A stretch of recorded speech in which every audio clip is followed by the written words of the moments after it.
Em 1820, Ampère fez uma experiência que ficou famosíssima. Em primeiro lugar, eu diria que ele estava confirmando a descoberta, né, de Ørsted, que um fio percorrido por uma corrente elétrica gera um campo magnético.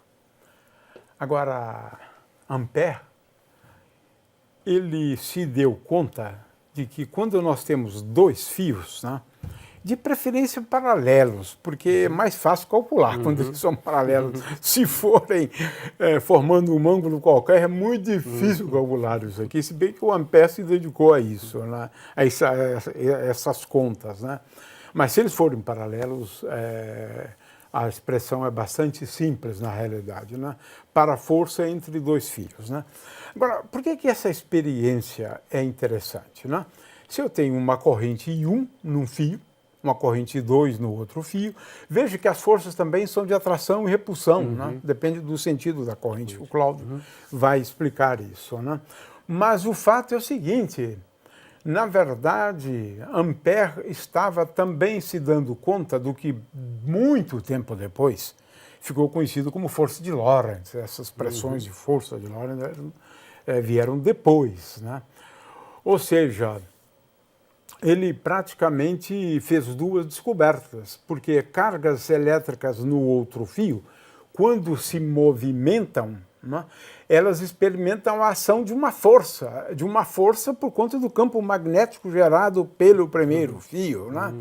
Então isso é interessante, porque Ampère foi um pouco mais longe. Ele se deu conta, na verdade, eu vou explicar isso depois, né, que ele se deu conta de dois fenômenos relativísticos, né? Mas a gente explica isso depois. Então vamos à experiência de Ampère e vamos procurar entendê-la. Ok.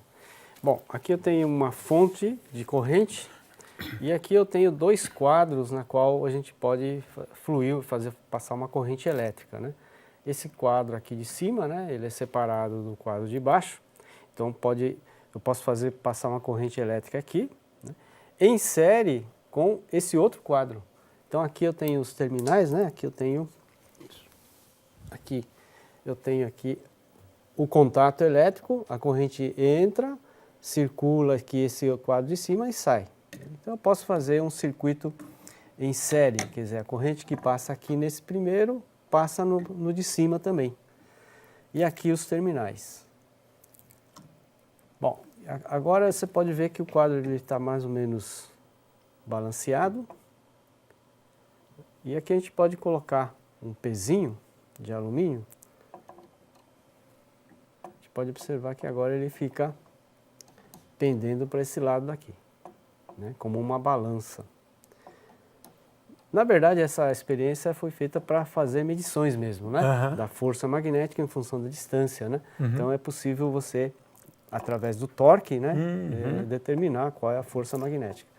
Bom, então agora vou pegar a fonte, ligar, fazer circular a corrente e vamos ver o que acontece quando você tem a corrente no mesmo sentido nesse quadro, nos dois, né? E no sentido oposto. Né?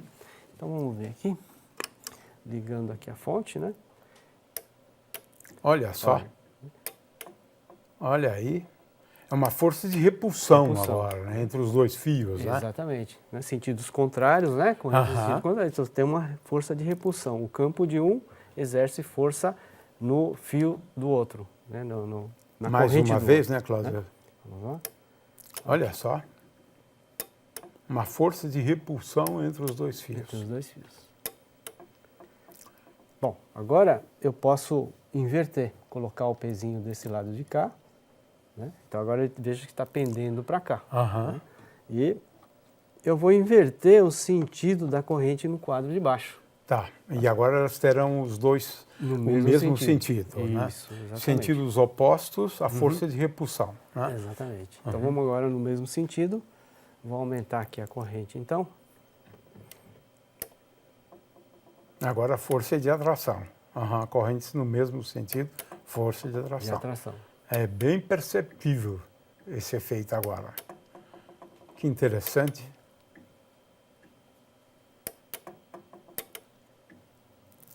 Então é isso. Ok, então, o Ørsted, né, ele descobriu que cargas em movimento geram um campo magnético. Essa experiência é mais completa, né? Porque além de demonstrar a existência de um campo magnético, também demonstra a existência da força de Lorentz. A gente vai comentar sobre isso depois.